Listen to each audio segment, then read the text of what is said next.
అది ఒక అందమైన ఇల్లు. ఆ ఇంట్లో రవి, వాళ్ళమ్మ, నాన్న, తమ్ముడు, చెల్లి వీరందరితో పాటు ఒక ముసలి అవ్వ ఉండేది. ఆమె రవికి నాయనమ్మ. నాయనమ్మకు వయసు పైబడటంతో కళ్ళు సరిగ్గా కనిపించవు. మోకాళ్ల నొప్పుల వల్ల నడవడం కూడా కష్టమే. ఎవరైనా వచ్చి బాగున్నావవ్వా అని అడిగితే, ఏం బాగుంటుంది బిడ్డా, ఎవరికీ పనికిరాని బతుకు అని నిట్టూర్చేది. కాని అంతా ఆ దేవుడు చూసుకుంటాడులే అని ఎవరైనా అంటే చాలు ఆమె ముఖం వెలిగిపోయేది. నాయనమ్మకు తన మంచం పక్కన ఏ వస్తువు ఎక్కడుందో కళ్ళు మూసుకున్నా తెలుసు. ఒకవైపు నీళ్ల బిందె, మరోవైపు చెప్పులు. చీకట్లోనైనా తడుముకోకుండా వాటిని అందుకుంటుంది. రవి వాళ్ళమ్మా నాన్న ఆమెను చాలా ప్రేమగా చూసుకుంటారు. రవికి కూడా నాయనమ్మ అంటే ప్రాణం. ఆమె చెప్పే కథలు వినడం, ఆమె దగ్గరే పడుకోవడం రవికి చాలా ఇష్టం. ఒకరోజు కరీంనగర్ నుండి చుట్టాలొచ్చారు. వారితో పాటు శేఖర్ అనే అబ్బాయి వచ్చాడు. రవి, శేఖర్ కలిసి చాలా ఆడుకునేవారు. కాని కొద్దిసేపటికే రవి ఆట ఆపేసి నాయనమ్మకు సహాయం చేయడానికి వెళ్ళిపోయేవాడు. ఇది శేఖర్కు అస్సలు నచ్చేది కాదు.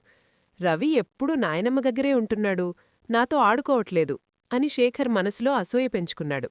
ఒకరోజు నాయనమ్మకు జ్వరం వచ్చింది. రవి ఆమెను వదిలి వెళ్లకుండా సేవలు చేస్తున్నాడు. అది చూసి శేఖర్ కోపం పెంచుకున్నాడు. ఎలాగైనా నాయనమ్మను ఇబ్బంది పెట్టాలనుకున్నాడు. నాయనమ్మ నిద్రపోతున్నప్పుడు ఆమె చెప్పులుండే చోట నీళ్ల బిందెను, బిందె ఉండే చోట చెప్పులను మార్చిపెట్టాడు. నాయనమ్మ నిద్రలేచి ఎప్పటిలాగే చెప్పుల కోసం కాలు పెట్టింది. కాని అక్కడ బిందె ఉండటంతో కాలు జారి కింద పడిపోయింది. అందరూ కంగారుగా పరిగెత్తుకొచ్చారు. డాక్టరొచ్చి పరీక్షించి నాయనమ్మ కాలు విరిగిందని, వయసు వల్ల ఆపరేషన్ చేయడం ప్రమాదమని చెప్పారు. నాయనమ్మ పడుతున్న కష్టం చూసి శేఖర్ మనసు మారింది. అయ్యో, నా వల్లే కదా నాయనమ్మకిల్లా జరిగింది అని కుమిలిపోయాడు.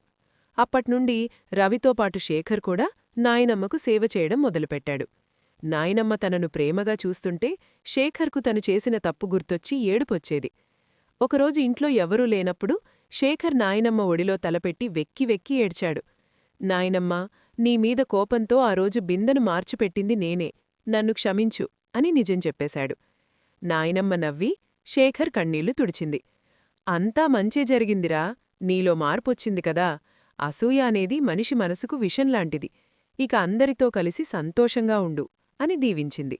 అప్పట్నుండి శేఖర్ మనసు తేలికపడి అందరితో కలిసి సంతోషంగా ఉండసాగాడు.